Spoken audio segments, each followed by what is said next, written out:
来るぞ。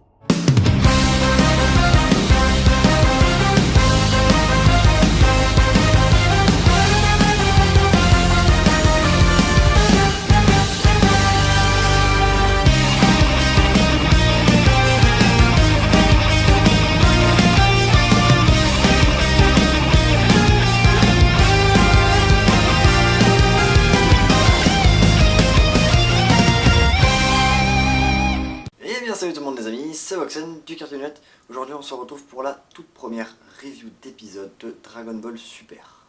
Je fais cette review d'épisode sur Dragon Ball plutôt que sur One Piece parce que, à comparer les deux épisodes, j'ai trouvé que l'épisode de Dragon Ball Super était bien meilleur en termes de ce qui s'est passé, d'événements, J'ai préféré en tout cas l'épisode de Dragon Ball à One Piece qui pour moi est vraiment...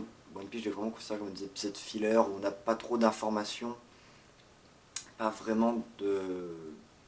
ça n'a pas vraiment avancé les choses, quoi. C'était un épisode, on voyait juste Luffy qui essaie de trouver Sanji, quoi. C'était en gros l'épisode. Pour l'épisode de Dragon Ball, je vais procéder en deux temps. Je vais d'abord dire tous les points forts de l'épisode et après j'enchaînerai par les points mauvais, faibles, plus creux de l'épisode. On commence tout de suite par les points forts. Le premier point fort de cet épisode, c'est Jiren. On voit que dès le début de l'épisode, il commence super fort en se retournant et en balançant la phrase guerrier d'or. Une phrase juste épique, qui est juste épique quoi. Même Vegeta, il s'est dit merde, je suis juste un guerrier pour lui. Je peux me rendormir parce que maintenant j'ai fait mon taf. Il l'a un peu pris mal. Tout le monde était sur le cul quand ils ont vu cette phrase. L'univers 10 s'est dit bah déjà soyez contents qu'ils le prennent en tant que guerrier, hein. Ok, il s'est battu avec toute sa bravoure, on peut dire qu'en guerrier, mais bon, il a toujours le dessus. Ça, à ce moment, j'ai vraiment trouvé ça super parce que, bon, même si je déteste, honnêtement, je déteste ce Kaioshin qui est toujours arrogant, qui est toujours arrogant et prétentieux. Là, pour le coup, j'ai bien aimé ce moment où, bah, c'est vrai que même Vegeta est un guerrier, Jiren est plus fort, il a le dessus, mais il a eu le mérite au moins d'essayer. J'ai vraiment beaucoup aimé ce moment. Après, un autre moment que j'ai vraiment kiffé, c'est l'interlude entre Freezer et Dispo. On voit Dispo qui finit sa course en éclatant Freezer contre un rocher. Il est tout content, il est tout fier de l'avoir fait mal alors que ben, ça lui a rien fait du tout à Freezer. Il a même envoyé... Alors c'est tout quoi, c'est ça ta puissance? Mais pas de soucis mon gars, je vais te croquer. Je vais te croquer ni plus ni moins. Et donc j'ai vraiment aimé ce combat parce que tous les deux au final, ils ont bien joué là-dessus parce que ils ont chacun leur orgueil. Si chacun touche à l'orgueil de l'autre, ça le réveille en fait. Et ce qu'ils font c'est qu'ils s'envoient que des pics. Je t'envoie une punchline, tu m'en renvoies, je t'en renvoie une, je t'en renvoie une. Et c'est que ça le combat Freezer Dispo et j'aime beaucoup, même si on l'a vu que depuis 2 épisodes, ils se sont envoyés déjà plein de tacles et ils s'en renvoient toujours en fait. Et ça fait quand même plaisir de revoir aussi de revoir Vegeta comme ça qui même s'il s'est fait avoir en se faisant attraper à la queue par Dispo, il arrive toujours à t'en mettre plein la gueule hein, quand il faut. Et ça j'ai vraiment trouvé ça vraiment cool et j'ai hâte de voir la suite de ce combat qui m'a l'air vraiment super cool. Qui d'ailleurs a été un petit peu dit dans la preview où on verra Gohan qui va revenir. Un autre point qui n'est pas des moindres, et même le plus important, le plus gros point fort de cette vidéo, de cet épisode, c'est la nouvelle transformation de Vegeta. Vegeta qui passe en Super Saiyan Blue amélioré. Donc après je sais pas comment on va trouver, je sais pas vraiment le nom qui est approprié, si on va l'appeler Super Saiyan Blue 2, Super Saiyan Blue amélioré, mais en tout cas c'est une version améliorée avec les cheveux un peu plus foncés au niveau du design graphique. Et j'ai vraiment trouvé ça super cool parce que enfin Vegeta a une nouvelle transformation que le Super Saiyan Blue qui quand même commence à dater depuis le combat de Freezer justement. Ça fait quand même ouais, plus de 100 épisodes, un peu moins de 100 épisodes qu'il n'a pas eu de nouvelle transformation. Donc ça fait quand même plaisir qu'il ait une nouvelle transformation qui en plus est beaucoup plus classe que le Super Saiyan Blue normal. Et en plus un peu à la manière du Super Vegeta, on voit qu'il est beaucoup plus musclé, beaucoup plus baraqué que le Super Saiyan Blue normal, ce qui rappelle un peu la mentalité de Vegeta avec toujours plus de puissance, toujours plus de puissance. même s'il n'a pas perdu en vitesse comparé au Super Vegeta 1 et 2. Ils reprennent quand même des choses Dragon Ball Z. On avait vu que le Super Vegeta était très utile parce qu'il faisait énormément de dégâts, mais il était beaucoup trop lent. Là, on voit que Vegeta est beaucoup plus gros, beaucoup plus costaud qu'en Super Saiyan Blue normal, mais on voit qu'il est pour autant plus rapide. Et ça fait plaisir. On voit qu'il a vraiment appris de ses erreurs et que la Toei Animation prend en compte tout ce qui s'est passé, de tout ce qui s'est passé avant. Et ça, c'est cool. Ah oui, un autre point aussi avec Jiren, c'est que quand il s'est retourné pour dire guerrier d'or, on a aussi Zeno qui s'est quand même lui-même aussi retourné et qui a imité tellement que c'était classe. Ensuite, on peut parler du combat Goku-Jiren, qui pour moi est vraiment un combat pas en intensité, qui est pas vraiment fort en intensité, mais qui est fort en stratégie et en technique, surtout de la part de Goku. Dans la transformation actuelle, c'est-à-dire en Super Saiyan Blue, il peut pas tenir Jiren éternellement, il peut pas l'accrocher comme il l'accrocherait en Goku Ultra Instinct. Donc ce qu'il fait, c'est qu'il fait preuve de stratégie, de technique. Il commence tout d'abord dans un premier temps à poser des petites mines, et on voit qu'avec sa téléportation instantanée, il arrive à esquiver les coups de Jiren tout en posant des petites mines. Ça n'a eu aucun effet, bien évidemment, même que Jiren a réussi à sauter juste avant que la mine explose, parce qu'il faut quand même le rappeler qu'il faut quand même plutôt être rapide. Il a réussi, ça vraiment, c'est pour ça que j'aime Dragon Ball, vraiment.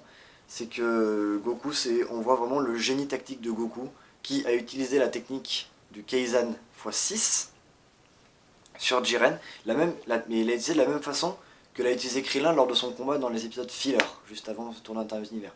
C'est-à-dire qu'au moment où Jiren allait lui mettre un point d'une puissance inouïe, on voit vraiment qu'il a vraiment chargé, il a vraiment eu le temps de charger son point, et ben le Kenzan a servi à découper le rocher et à faire tomber Jiren hors de l'arène. Bien évidemment, il n'était pas éliminé, il a réussi à s'extirper dans les décombres, ça aurait été bien trop facile. Mais on voit vraiment, et c'est là où ça me fait plaisir parce que justement Krillin l'a rappelé juste après, il a utilisé la technique que j'avais utilisée contre lui. Krillin était méga motivé et encourageait encore plus Goku. Ce combat m'a juste permis de me rendre compte que les épisodes filler, ils servaient à quelque chose finalement. Quand on a vu le combat Goku versus Krillin, qu'il a utilisé cette technique contre Goku pour le déstabiliser et le mettre en l'air et après le sortir de l'arène, c'était vraiment bien joué. Et ça, on se dit, ouais, et au début on se disait, ouais, mais ces épisodes filler, on s'en fout, donnez-nous le tournoi inter-univers, c'est ce qu'on voulait. Et là, en fait, on voit qu'à travers les combats qu'a vécu Goku dans les épisodes filler, ça va lui servir, je pense, ça lui a servi dans ce combat de Jiren, et je pense que ça va encore lui servir dans les autres combats. Je pense notamment avec le combat contre Boo, le combat contre C17. Je pense vraiment que tout ce qu'on a vu dans l'épisode filler va se concrétiser petit à petit, et toute l'expérience qu'a pu avoir Goku durant ces combats va se concrétiser petit à petit jusqu'à la fin de l'épisode, la fin de l'arc inter-univers de DBS. On va finir sur un point que j'ai vraiment beaucoup aimé aussi, c'est justement tout à la fin, une fois qu'on avait vu le Vegeta Super Saiyan Blue amélioré et Goku Super Saiyan Blue Kaioken, qui foncent sur Jiren, on voit qu'ils arrivent finalement à le battre, parce que Jiren déjà sous-estime ses adversaires, et ça je trouve ça un point plutôt sympa. C'est la première fois qu'on voit dans DBS un adversaire autant sous-estimé ses ennemis, un peu à la manière d'Ultimate Gohan qui sous-estimait le Super Buu et qui s'est fait avoir. J'ai l'impression qu'on va avoir un peu le même système, sauf que là c'est le système inversé, c'est l'ennemi de notre univers, de l'univers 7, qui sous-estime nos protagonistes. Et ça je trouve ça sympa. Mais de plus, ce qui est encore plus sympa et ce qu'ils ont rajouté, et je trouve ça vraiment, j'ai vraiment trouvé ça sympa, c'est qu'au moment du combat, Jiren est déstabilisé en fait, parce que comme Goku et Vegeta n'arrivent pas à se coordonner dans leurs actions et dans leurs attaques, et ben ça déstabilise bizarrement Jiren, parce que Jiren a tellement, je pense, l'habitude de la perfection, que tout soit bien coordonné, bien stratégique, qu'au final, il se fait avoir, parce que ces mecs, ils sont nuls comparés à lui, à l'heure actuelle, ils sont nuls, mais ils arrivent à l'avoir parce qu'ils sont tellement imprévisibles, ils arrivent tellement pas à être synchro, qu'au final, ils arrivent à en battre Jiren, et c'est ça vraiment que je trouve sympa dans cet épisode. On passe maintenant au point faible de cet épisode, ou les points creux en tout cas de cet épisode. Tout d'abord, bon, ça va aller très vite, ces points faibles, parce que j'en ai pas vraiment noté beaucoup, en tout cas le reste m'a pas trop choqué. Le point faible de cet épisode, c'est le combat avec Toppo, avec C17 et Gohan. J'ai trouvé ça un combat un peu mou, on sent qu'il se jauge en fait. il se jauge en fait, ils essaient de voir les forces et les faiblesses de chacun. J'ai trouvé ça sympa, mais de là à vouloir supprimer C17 avec Toppo, j'ai trouvé ça un peu dommage parce que C17 c'est le personnage le plus, pour moi qui s'est quasiment le mieux valorisé durant ce tournoi inter-univers, qui a montré le plus de choses, qui a montré qu'il était capable il a montré que l'univers 7 devait survivre, parce qu'il a vraiment écrasé tous ses autres adversaires. Et là, le voir se réduire à se supprimer avec Toppo, je trouve ça un peu dommage. Parce qu'il méritait, enfin en tout cas il ne mérite pas cette fin là, il mérite une fin digne, honorable après un combat épique, en tout cas, enfin pour ma part. Donc c'est pour ça que j'ai trouvé, ça m'a un peu embêté ce combat. J'espère que par la suite il va s'intensifier et devenir de plus en plus fort et de plus en plus marquant. Parce que là pour le moment je suis un peu déçu de ce combat Toppo. Et un point faible, bon ça c'est un point qui est vite explicable. Pourquoi Jiren n'a pas viré Vegeta pendant qu'il en avait l'occasion? Vegeta était à terre, on est dans un contexte de tournoi survie pour l'univers, donc si ils peuvent virer un combattant, autant qu'ils le fassent. En tout cas, c'est ce qu'on a vu depuis le début. Si on peut virer un combattant, on le vire. Donc pourquoi Vegeta qui était à terre, il n'avait plus besoin de bouger, pourquoi Jiren ne l'a pas viré? Parce qu'il était bien plus rapide que Goku quand il veut. Il l'aurait viré sans problème, un coup de pied et c'est fini quoi. Mais d'un autre côté, ça peut s'expliquer parce que Jiren a envie de progresser lui aussi. Il a un peu la même mentalité que Goku. Il cherche à devenir de plus en plus fort. Et il sait qu'avec Vegeta, il pourra peut-être progresser et devenir de plus en plus fort. Donc, c'est pas forcément mauvais. Parce que du coup, ça permet de voir un Vegeta, la nouvelle transformation de Vegeta, ça permet de voir plein de choses. Mais d'un point de vue purement technique, c'est pas judicieux pour quelqu'un qui s'appelle Jiren et qui est surpuissant. Voilà, j'espère que cette critique vous aura plu. N'hésitez pas à laisser un commentaire pour savoir si ça vous a plu. Vraiment, ça me tient à cœur de savoir si vous a plu, de savoir si vous avez des choses à améliorer, s'il y a des choses à corriger, si vous avez même des théories à me proposer, que j'essaierai peut-être d'en parler en vidéo, que j'essaierai peut-être d'expliquer mon point de vue à propos de cette théorie.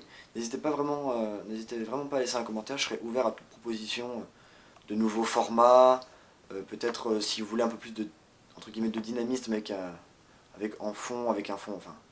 une incrustation de l'épisode dans un coin de la vidéo. N'hésitez pas à me laisser toute proposition, toute suggestion que vous aimeriez voir pour les prochaines reviews. Je me suis pas mal amusé à la faire cette review, je vous avoue, pour une première. À me retrouver tout seul devant la caméra, je trouve ça plutôt sympa. N'hésitez pas à me dire ce que vous en pensez, si peut-être... Je sais que des fois je bégaye pas mal, je parle un peu trop vite. N'hésitez pas à me dire si ça vous dérange, si vous voulez que je parle un peu plus calme, que je prépare un peu plus de notes, parce que comme vous avez vu un peu la feuille voler dans tous les sens. Je me suis fait un petit plan, mais n'hésitez pas à me dire si vous trouvez ce plan cohérent, correct, ou alors si vous voulez que je retravaille ce plan. Voilà, en tout cas c'est tout pour moi, j'espère qu'on se retrouve pour une prochaine review, pour une prochaine vidéo sur la chaîne. N'hésitez pas à voir ce que font mes autres camarades, avec notamment les nouvelles critiques sur Insidious 4 et Downside Z. Les tops, et quant à moi c'était Poxen du Cartoonet, et je me rends compte que cette outro ressemble beaucoup trop à d'autres. Bref, allez, bye tout le monde.